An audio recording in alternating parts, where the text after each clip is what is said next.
It'd be hard to think of anything as more disposable than the bar napkin, but, well, most people throw theirs away. One man in Brooklyn has used the napkin as a platform to launch his art career. NY1's Shannon Ferry tells us more about Napkin Killa.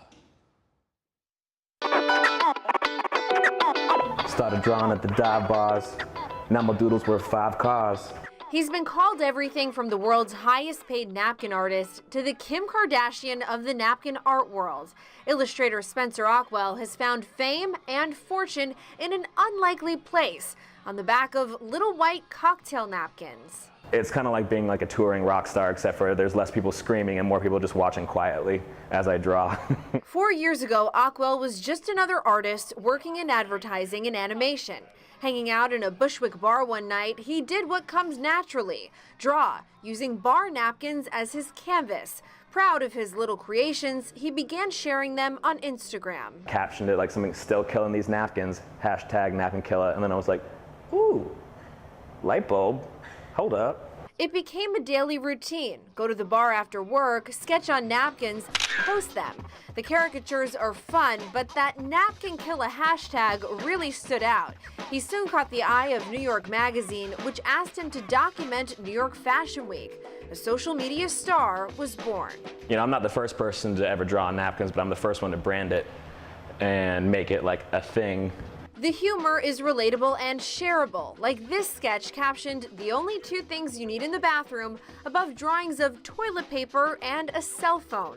He's landed gigs at Coachella and the Grammys and drawn for celebrities like Pharrell, NBA star Steph Curry, and rapper Pusha T. But Napkin Killa is more than just an illustrator with a clever handle. And I feel like it's kind of the personality behind all of it, like me being this ridiculous guy with like long hair and tattoos and like gold teeth. And Spencer's here with me now. Hey! I got to ask you just a technical question. When I take a pen to a napkin, it tends to shred. Mm-hmm. Do you have a preferred napkin, a preferred pen? How do you make this happen? So I like to use brush pens because they glide like a jet ski on the water across the napkin surface instead of ripping it like a normal pen would. So that's kind of the secret right there. Okay. So in the 5 minutes that you had leading up to us being live here, we ended up with this. This is your Pat Kiernan. How many of these will you do in an hour if you're at an event?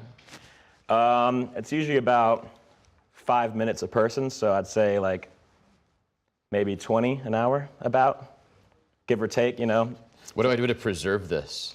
Do I have to frame it so it doesn't? You could do that. You could, wipe your mouth with it or get like a nice lipstick stain on it, But I pass out like little like sealable plastic things at events to keep it nice and pristine. So how long has it been since you decided that this actually could pay the bills? I didn't really decide that. It decided itself for me, really. It kind of just happened, and it took off. I never thought of monetizing it. And then, once people kept emailing me about it for a solid 6 months, I was like, well, I guess I should take it seriously and brand it and make it a thing, We've got Anna Wintour peering over your shoulder there. Oh, yeah. Hey, Anna.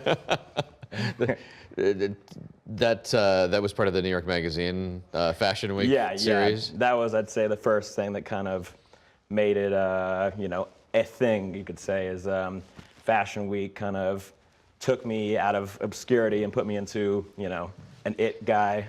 Obviously, you would prefer that nobody else get into the napkin art space. But and they can try. You know what I mean? Oh, the challenge is up now. No, You're more than welcome to try. If there's somebody who loves their art and is doing something else, what's your advice about making a career out of what you love doing like this? I would say you got to find a thing that is so just naturally you. You know what I mean? Like I kind of stumbled into something that I feel like it took, my satirical kind of sense of humor, my love of cartoons, my love of kind of being like silly and kind of in the spotlight, my love of kind of, a lot of the culture I grew up around. Because it's a bit of a show when you're in front of a group. It's all a show. This is all a show. I mean, if you want to be an artist, you want to be an entertainer, you gotta put on some sort of show. You know what I mean? That's what these gold teeth aren't comfortable. You know what I mean? But it's for da-da-da-da-da. You know what I mean? I got it. Napkin Killa, good to have you here. My pleasure.